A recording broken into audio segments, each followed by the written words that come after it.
Boa noite a todos. E hoje nosso tema é esse exposto aí, reencarnação. Um tema muito importante para o cristianismo e para muitas outras religiões. Perguntando primeiro o que é reencarnação. Porque geralmente a gente fala uma palavra, principalmente em matéria de religião.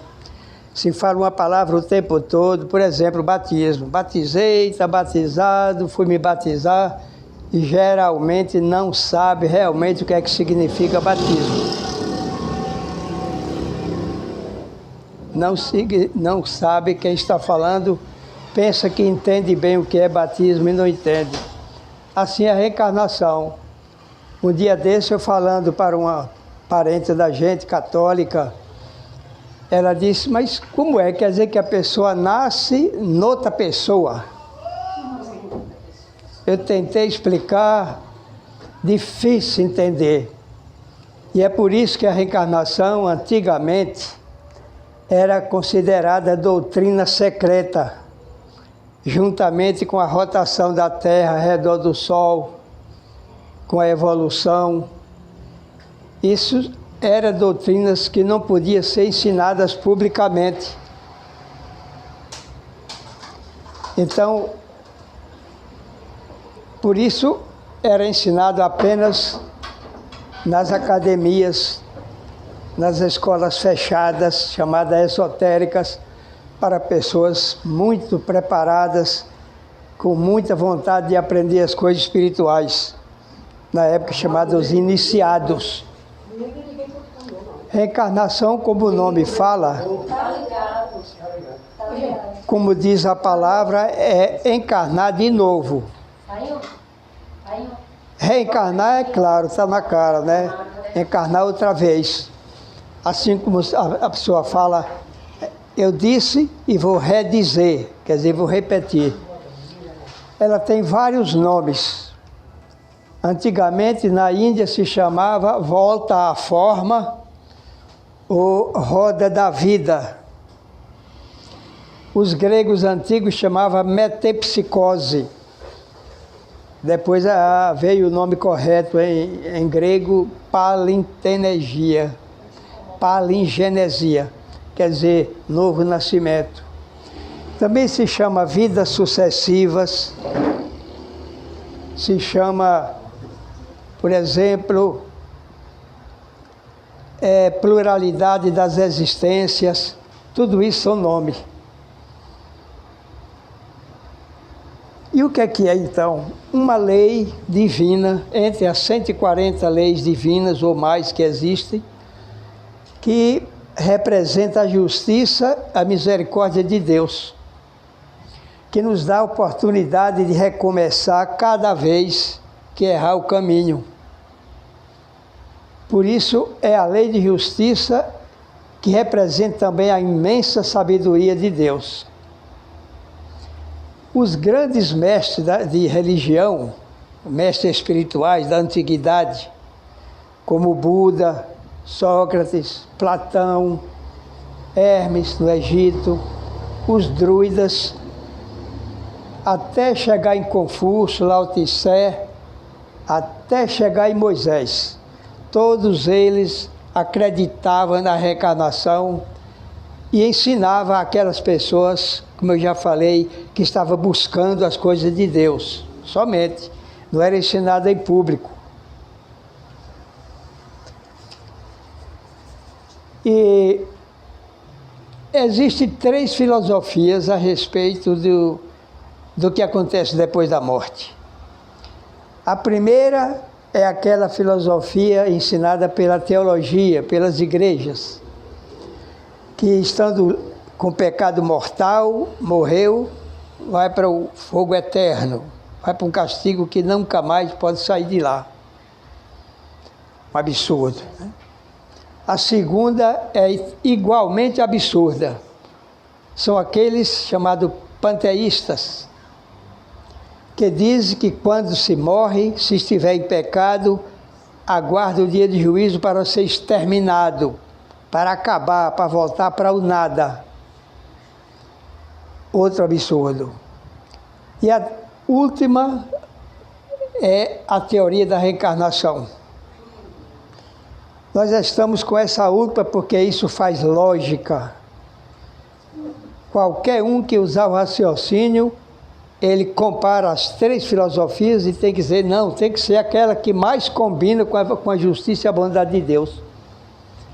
Deus jamais poderia criar para permitir a condenação eterna por causa de pecados, ou jamais destruiria o que aquele criou. E agora, como encontrar apoio para a ideia da reencarnação na Bíblia, por exemplo? Porque isso é que muitos perguntam, principalmente pessoas ligadas à Bíblia, aqueles biblistas, nossos irmãos de igrejas. Mas eu quero saber a Bíblia, onde é que está escrito na Bíblia a reencarnação? Ora, a Bíblia toda tem várias referências sobre a reencarnação.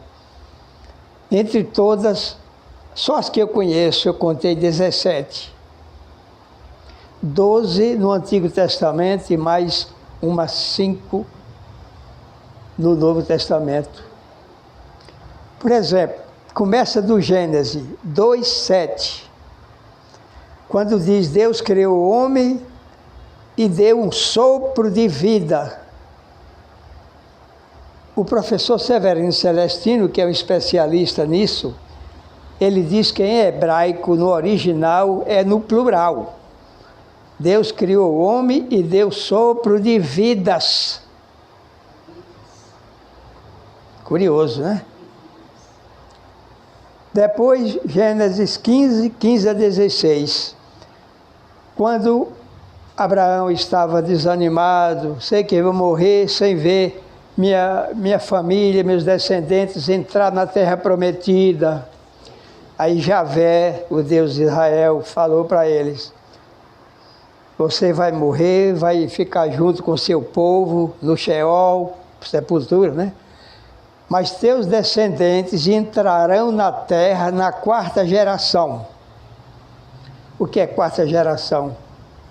Uma geração é 100 anos, quer dizer, 300, 400 anos depois, os descendentes, netos, bisnetos, iria reencarnar para poder entrar na terra prometida. Ezequiel, capítulo 37, 1 a 14. Ele descreve uma visão que teve dos ossos. De maneira poética, ele descreve a ressurreição.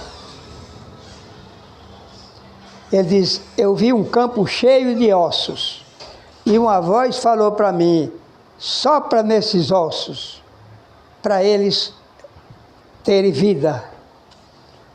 E depois os ossos se moveram todos como quisesse ressuscitar.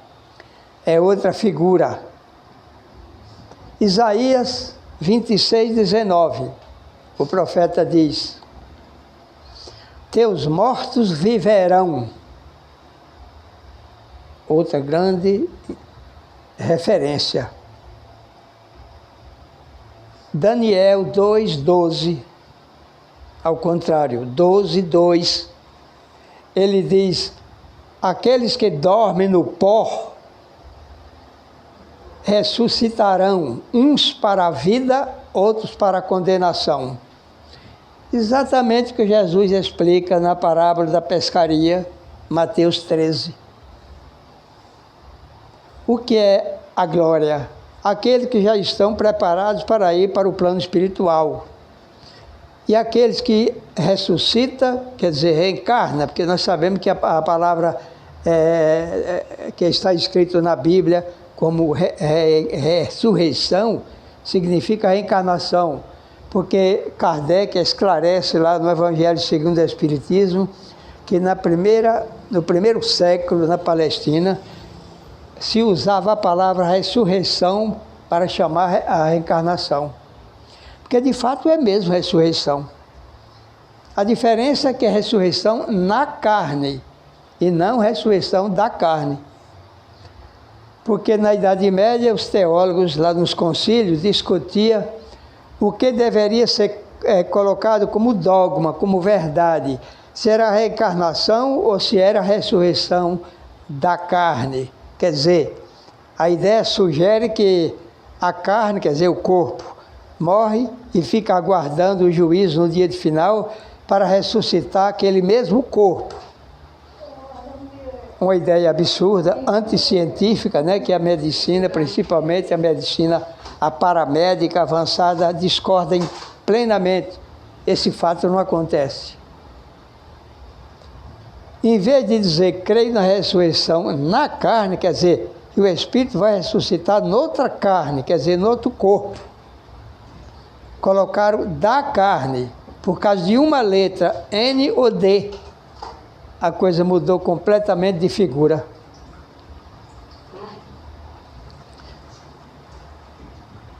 No livro de Malaquias, capítulo 4, versos 5 a 6, o profeta, falando em nome de Deus, diz: enviarei o profeta Elias diante de ti, antes que chegue o grande dia do Senhor.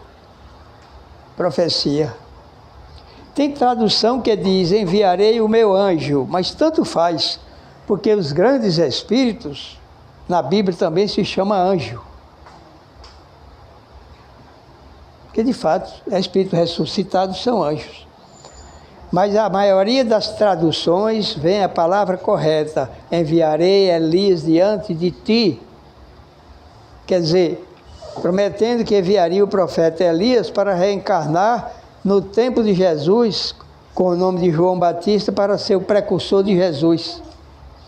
Dito e fato, isso aconteceu. Quando é um dia, lá no Monte da Transfiguração, Mateus 17, 12,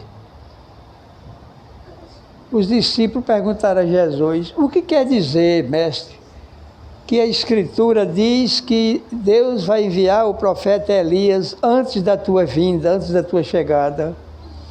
Jesus confirmou. O profeta Elias, de fato, vai vir. Mas eu vos digo, na verdade, verdade vos digo, ele já veio. Antes fizeram dele o que bem quiseram. Se referindo à prisão de João Batista por Herodes, e que depois foi lá e mandou decepar a cabeça de João. Isso aconteceu porque no terceiro livro de Reis, 18:40, diz que o profeta Elias havia mandado decepar a cabeça de um monte, quer dizer, muitos, centenas de adoradores do Deus Baal, né? Por causa do fanatismo religioso para defender o mosaísmo, né? E agora ele teve que pagar com a mesma moeda, voltando à terra com o nome de João Batista para ser degolado.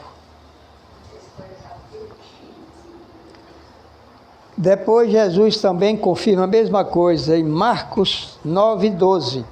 Ele torna a dizer, Elias já veio. Isso é uma declaração taxativa, enfática. Não é nenhum arrudeio, não é nenhuma parábola. E aí, João 3, 5 a 12, com o diálogo de Jesus com Nicodemos, o fariseu, o mestre da lei de Moisés, Nicodemos, sabendo que Jesus era mestre, ouvindo todas as coisas que ele ensinava, por meio de notícia que chegava até ele, ele foi encontrar Jesus à noite. E lá ele perguntou, mestre, eu sei que tu vens de Deus, porque ninguém pode fazer as coisas que tu fazes se não vier de Deus. O que é que eu devo fazer para pertencer ao teu reino? Ora, pertencer ao reino na época significava ser cristão, entender das coisas espirituais e seguir Jesus. Jesus foi direto ao assunto. Jesus sabia que ele estava querendo se informar sobre a reencarnação. Por isso Jesus disse, na verdade vos digo. ninguém verá o reino de Deus se não renascer da água e do Espírito. Tem tradução que, para poder negar, para se esquivar da explicação correta, traduziu assim, na minha Bíblia mesmo diz assim: aquele que não nascer do alto não vê o reino de Deus. É uma interpretação, aliás, uma tradução inteiramente sem sentido, porque Jesus já falou, já está incluído, nascer da água e do Espírito. Porque do Espírito já está dizendo nascer do alto. Agora, o que é que fizeram? O que é que fizeram as traduções para poder complicar? Explicaram que Jesus estava falando da água do Jordão, da água do batismo. Imagina se tem nada a ver o batismo de João, o batismo das águas, com o batismo verdadeiro de Jesus, que não tem nada a ver. Então, são tentativas de mudar o assunto para renegar, para negar a reencarnação. Mas ainda bem que, graças a Deus, hoje já temos muitos padres, teólogos, pastores evangélicos que já conhecem essa verdade e já se tornaram espíritas, principalmente por causa do conhecimento da reencarnação. E a história da reencarnação. Alguns autores, historiadores, dizem que a princesa, a imperatriz Teodora, antes de se casar com o rei Justiniano, rei que mandava na igreja naquele tempo, depois de Constantino Magno, o rei Justiniano casou com ela, tirou ela daquela vida e fez dela uma primeira dama, digamos assim. Ela, para limpar seu nome, que havia sido prostituta antes de casar, mandou assassinar centenas de prostitutas. Depois as mulheres ficavam alarmando e dizendo: na outra encarnação tu vai ser prostituta de novo e vai ser assassinada. Ela, com bronca disso, ou com medo, pediu para o marido, o rei, intervir com os padres e tirar a reencarnação da Bíblia, aprovasse a ressurreição da carne e não a reencarnação. Aí foi feita uma votação e que a reencarnação perdeu por um voto. E aí, por causa disso, então, um imprudente lá votou contrário e por isso a ideia falsa da ressurreição da carne ficou dogmatizada na igreja como verdade. Bem, os sábios, filósofos gregos, por exemplo, Pitágoras, Menandro, Anaximandro, assim como aqueles filósofos latinos, Ovídio, Virgílio e muitos outros, Orígenes principalmente, todos esses aprovavam a reencarnação. E a igreja, então, por causa disso, ficou fora dessa grande verdade que foi o primeiro e maior erro cometido pela teologia das igrejas. Agora, existe uma passagem no Novo Testamento, justamente na epístola escrita para os Hebreus, 9:27. Os evangélicos desprezam todas aquelas passagens favoráveis à reencarnação e se apega naquela ali que diz assim: está decretado que o homem morra uma só vez, depois vem o juízo. Fica alegando aquilo. Primeiro, ninguém sabe quem foi o autor daquela carta. Ela é atribuída a Paulo apóstolo, mas há muitos críticos que dizem que o estilo literário não é de Paulo. Certamente foi um discípulo de Paulo que, usando o nome de Paulo, escreveu aquilo ali. Mas vamos supor que tenha sido o mesmo Paulo apóstolo que escreveu. Se foi o Paulo apóstolo, é impossível que ele tenha escrito isso, porque assim como Nicodemos já era conhecedor da reencarnação, apesar de não conhecer os detalhes, Paulo era doutor da lei de Moisés, não ia ignorar a reencarnação. Então jamais ele poderia ter escrito isso. Então o sentido deve ser interpretado assim: o corpo humano, cada corpo só morre uma vez. De fato, cada corpo só morre uma vez. Outro próximo corpo é que vai morrer outra vez. Está explicado. E a questão do esquecimento da vida passada. Essa questão é fatal, porque nossos adversários apresentam isso aí como um grande empecilho para a verdade da reencarnação. Ora, Deus que criou a lei da reencarnação, como todas as outras suas leis, fez com absoluta consciência do que está fazendo. Se a gente conseguisse lembrar de vidas passadas, seria uma coisa terrível.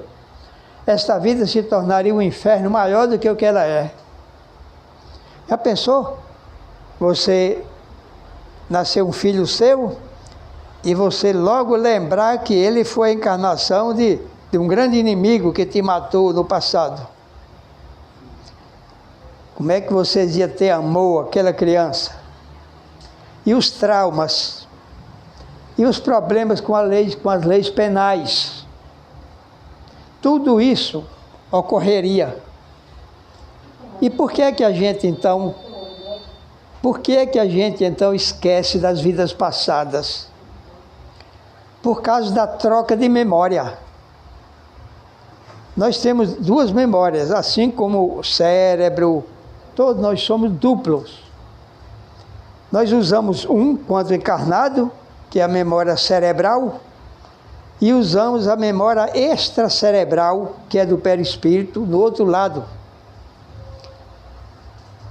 E, portanto, acontece o seguinte: quando se vem de lá para cá, para reencarnar, se começa a entrar na memória do cérebro. Mas até 5, 6, 7 ou 8 anos, a gente ainda lembra das coisas lá de cima. E como que era, e outras vidas que teve antes dessa. A criança consegue lembrar disso aí, às vezes de maneira bem nítida, bem clara, até 8, 9 anos.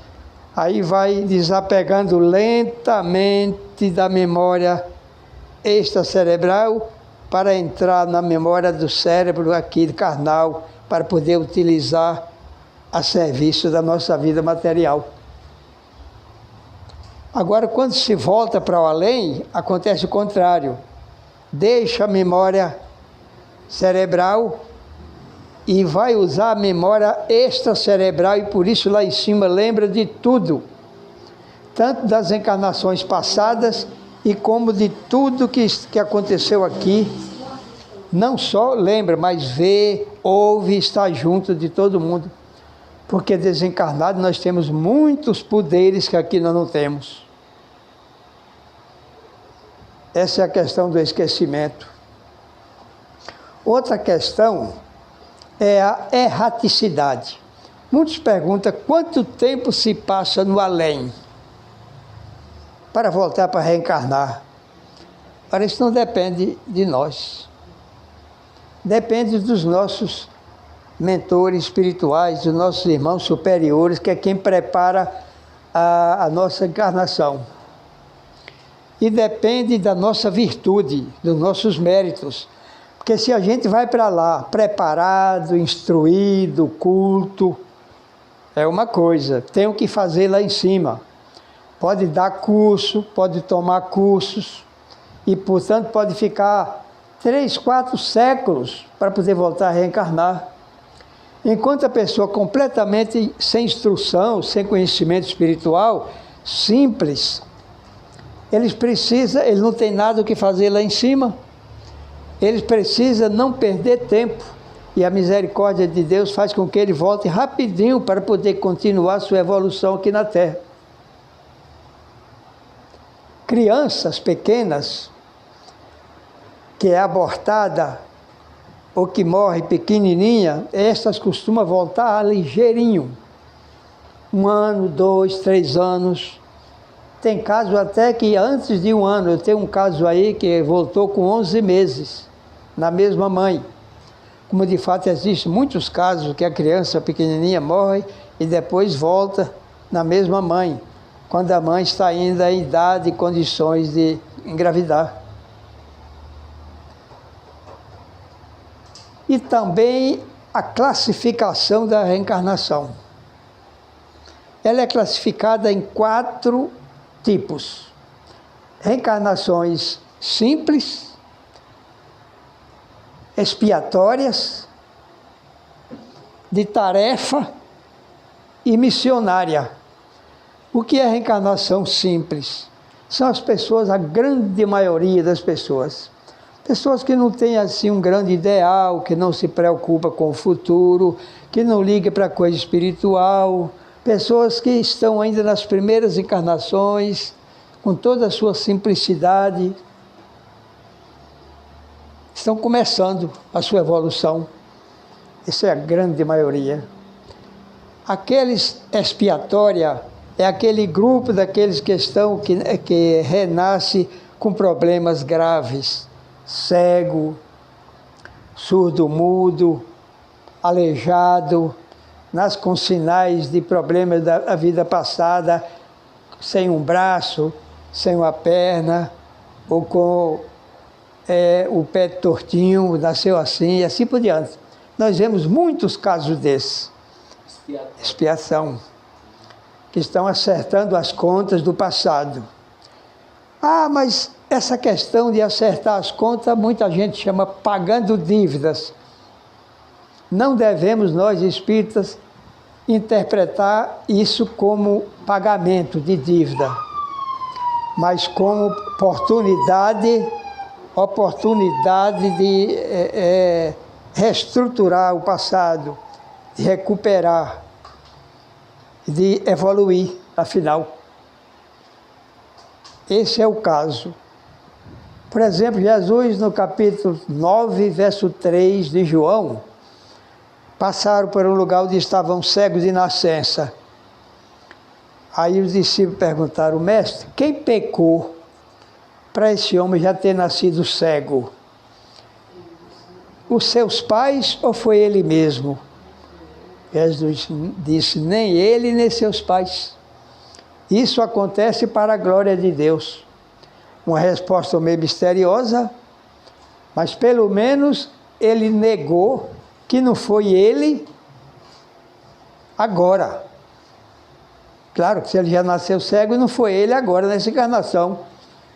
Pode ter sido noutra.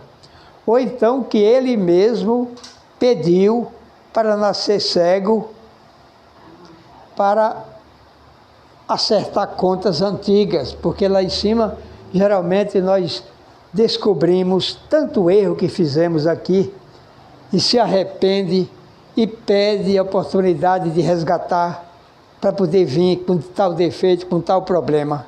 Isso acontece muito também, de acordo com os ensinamentos de André Luiz e outros livros psicografados.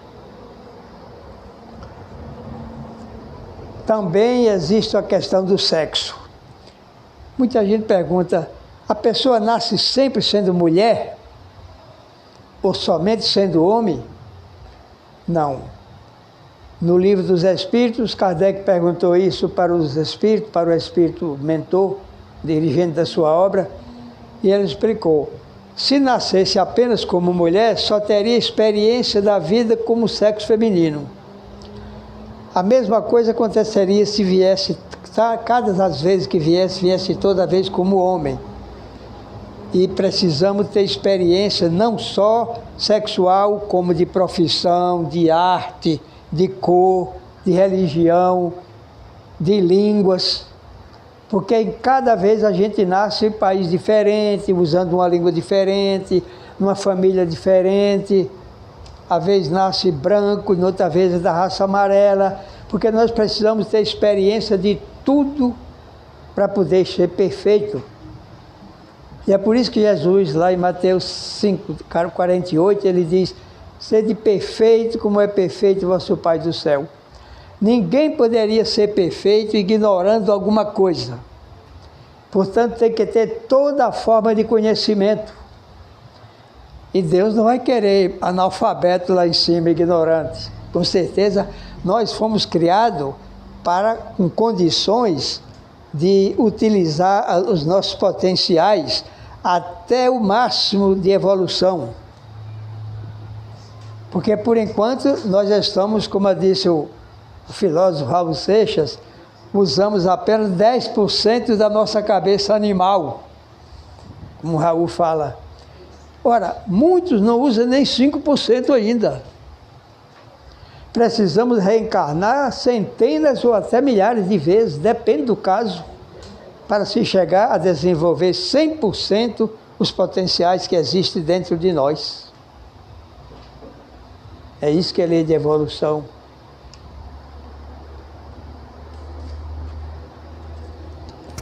Bem, nós temos na parte científica, porque a gente falou de reencarnação na Bíblia, reencarnação na filosofia, reencarnação na história, e agora vamos falar de reencarnação na ciência. Porque Kardec escreveu, não sei bem qual foi o livro, não me lembro no momento, qual foi a obra da codificação. Ele disse: se um dia a ciência descobrir que há algum erro na doutrina, prefira seguir a ciência. Veja a importância que Kardec dava à ciência, porque ele era cientista. E ele não era nenhum fanático. Ele apelava para a lógica, para a razão. E é a ciência quem mostra a verdade, porque existe a filosofia para perguntar os porquê, a religião para dizer para quê se faz isso ou aquilo, e a ciência para responder como acontecem as coisas. O como pertence às ciências. Mas as ciências acadêmicas, a ciência materialista das universidades, por enquanto, até agora, ainda não se decidiram a publicar a verdade da reencarnação. Principalmente porque essa verdade iria ferir muita gente, há muitos opositores. Padres, bispos famosos, prelados religiosos que têm poderio junto à política, pastores evangélicos, iria ficar de mal com a Globo, por exemplo, se ela publicasse isso.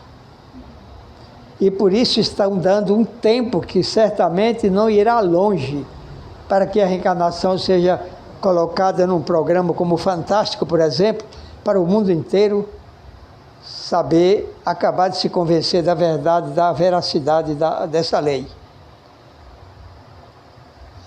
Mas a nossa ciência espírita, que é a ciência de experimentação, a ciência chamada experimental, que é fundamentada em Kant. Aliás, Comte, Auguste Comte, positivista, viu? Que Kardec se fundamentou principalmente nos princípios da filosofia de Comte, foi o positivismo. O que é o positivismo? A ciência que analisa de perto, mete a mão na massa, para ver a coisa de perto. Fazer como disse o discípulo Tomé, não foi?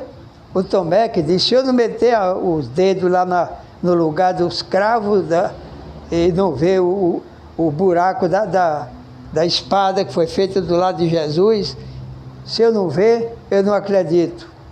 Quer dizer, ele pode dizer que é o pai do positivismo. Foi ele que deu essa primeira ideia de que o cientista tem que ser céptico. O cientista não pode ser puritano, beato, acreditador em nada. Cientista tem que ver a coisa de perto, fazer 1000 experiências se for possível. Como Thomas Edison fez mais de 300 experiências para poder dar conta da invenção da lâmpada. Como o cientista, o biólogo Ian Wilmut, que em 1987 ele fez como é que chama? Da ovelha Dolly. O clone. O quê? O clone, né? É. A ovelha Dolly, mas foi o quê? Clone. Ah, sim, a clonagem. Isso. É a clonagem, exatamente, estava esquecido.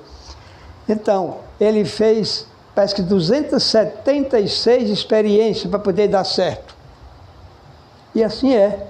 Cientistas têm que fazer, meter a mão na massa e ver a coisa de perto. E é por isso que Kardec diz, confie mais na ciência. Quando houver alguma coisa que estiver ainda atrasado, alguma coisa que agora é assim, mas daqui a 100 ou 200 anos já não é mais isso, e aí a ciência quem vai dizer a verdade, vai dizer como é. E é baseado neste ponto que tem muitos autores espíritas que dizem que Kardec está meio desatualizado para os tempos de hoje, em alguma coisa. O Biratã Rosa mesmo, um escritor espírita, achava que deve ter alguma coisa aqui ou acolá para ser mexida, para atualizar a obra de Kardec. É perigoso, que ela só dorme. E nós temos vários casos sobre reencarnação. Eu vou ler apenas alguns deles, entre os mais de 50 que eu tenho anotados. Porque, voltando atrás, na ciência. O escritor, autor de 40 obras, engenheiro eletricista, Dr. Hernando Guimarães Andrade, fez uma pesquisa, ele criou em 1987, lá em Bauru, São Paulo, ele criou o IBPP, Instituto Brasileiro de Pesquisas Psicobiológicas. E esse é o instituto que ele pesquisou 8 casos de reencarnação no interior de São Paulo. Apenas uma meia dúzia de cidades do interior. Ele descobriu 8 casos, foi anotado, de reencarnação. E ele escreveu nesse grande livro que nós temos aí, Reencarnação no Brasil. Aliás, deveria ter sido o título do livro Reencarnação em São Paulo, porque no Brasil ia encontrar mais de 100 casos. Foi apenas nas poucas cidades do estado de São Paulo. Também a escritora e psicóloga americana Carol Bauman, ela aproveitou um fenômeno que aconteceu com a criança dela, e ela desconfiou que era a reencarnação de algum parente, de alguma pessoa. Ela se meteu na pesquisa e pesquisou em vários estados americanos e descobriu 12 casos de reencarnação na América. Ora, nós sabemos que a América é constituída da maioria de evangélicos. Então, uma pesquisa sobre reencarnação na América se torna mais difícil. Porque mesmo quando há um caso muito próximo da reencarnação, os pais negam, não quer que examine, não quer que faça entrevista com a criança, nem nada, para negar. E por isso é muito difícil pesquisar a reencarnação no país protestante. Agora, o maior estudioso do assunto de todos os tempos foi o Dr.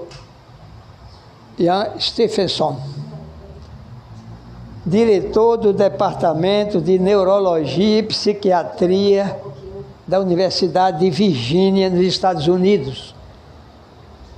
Uma autoridade, e não era espírita não.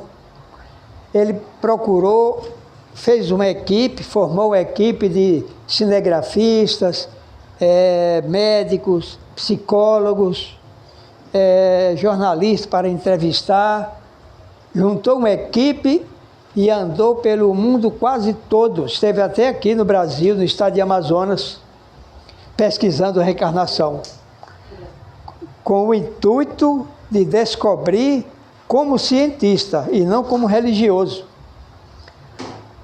E é incrível. Tem hora que não dá nem para acreditar. Disseram que ele conseguiu descobrir, em uns 20 anos de pesquisa, 2.000 casos de reencarnação. Eu estou colocando por baixo, porque alguns chegam a dizer 2.600. Ele tirou 20 desses casos, aqueles mais bem comprovados, e escreveu um livrinho chamado 20 Casos Sugestivos de Reencarnação. Eu ainda não li o livro, não conheço, mas já está traduzido em português aqui no Brasil. E os casos que se vê constantemente, principalmente agora, pela internet, eu tenho notado muitos casos pelo YouTube, apesar que as histórias narradas na internet, a gente tem que ficar com a orelha atrás, porque há muita historinha que deve entrar no ouvido e sair no outro. Eu costumo dizer que as histórias contadas no YouTube parecem com a Bíblia. São histórias que a gente deve ficar esperto, nem sempre acreditar em tudo. Fica complicado, né? A gente ler a Bíblia, não sabe o que pode acreditar. É difícil. Vai estar lendo lá e vai ficar só isso aqui. Tem uma questãozinha ainda. Um dia desse, uma escritora, um artista, apresentadora de um programa, não sei bem ainda, Alexandra Scatena. É coisa recente. Ela escreveu um artigo lá contra a reencarnação e afirmou: ora, cai por terra essa teoria da reencarnação, porque se a pessoa reencarna é para evoluir, e como é que cada vez mais o mundo está cheio do que não presta? À primeira vista, parece que ela tem razão, mas de jeito nenhum. É porque ela não sabe analisar a coisa de perto. Ora, dizer que hoje o tempo está pior do que antigamente é um absurdo. Porque mesmo com toda a violência, todas as injustiças sociais, todas as guerras, mas tudo isso antigamente era aceito com a maior naturalidade, e hoje não é. Hoje a grande maioria é contrário, não admite isso. O duelo, por exemplo, era normal, era coisa natural. Duelar duas pessoas, até um mais forte matar o outro. E ninguém reclamava, não, é isso mesmo, ainda batia palma para aplaudir os artistas. Hoje a maioria é contrária, ninguém aceita mais. E a outra coisa, acontece que ela não sabe disso, que aqueles que estão reencarnando estão melhorando, até chegar na última encarnação, que é a ressurreição, aí vai ocupar mundos melhores. E quando voltar, vem em missão. Mas por que é que aumenta, dizendo ela, que aumenta o mal? Não aumenta, mas se aumentasse é porque Jesus permitiu que milhares e milhares de espíritos lá do umbral, proibido reencarnar por muitos tempos, permitiu que eles venham para dar uma chance para eles se evoluir. Então, uns estão evoluindo e saindo daqui, mas vêm os milhares maus para renascer, e aqui muitos continuam nos mesmos males que tinham nas encarnações passadas. Esse aqui é o problema, fácil de resolver.